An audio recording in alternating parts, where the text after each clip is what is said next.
Hello, good afternoon, and thanks for joining me. I'm so excited because today we're gonna make another one pot recipe because you know I love something simple, easy, and healthy. So I think today I wanna do a pasta, ground beef, and arugula dish, which is kind of similar to what I made before, but I'm substituting the spicy Italian sausage for ground beef this time. And of course, my favorite part is using this gorgeous mint pan, which is my new favorite kitchen accessory. I love, love, love that it comes with a detachable handle, which just makes the whole cooking, baking, and then serving process so easy. Okay, let's get started. Okay, we're gonna start with about 2 tablespoons of olive oil, but you can honestly use a little less because this is a non-stick pan. Then you're gonna add about a half of a diced onion. I might add a little bit more just because I love onion and I love what it does for the flavor of a dish. And then you're just gonna saute these onions until they soften for about 5 minutes. Then we're gonna add about 8 ounces of ground beef. And you're gonna cook that for about 5 to 7 minutes.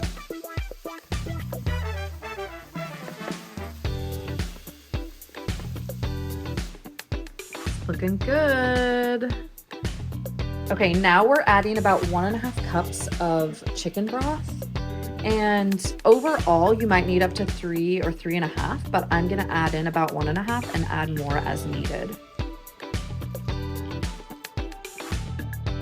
Then you're gonna bring that to a boil. And at that point, you're gonna add about 1.5 to 2 cups of your favorite pasta.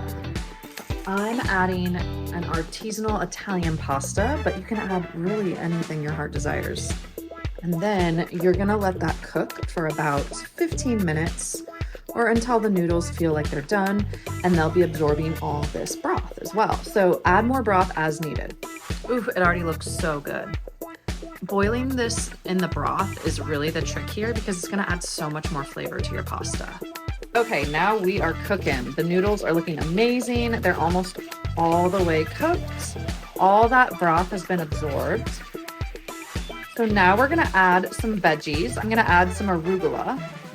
And the recipe calls for about a half a cup, but feel free to add more if you're feeling like you wanna get your veggies in.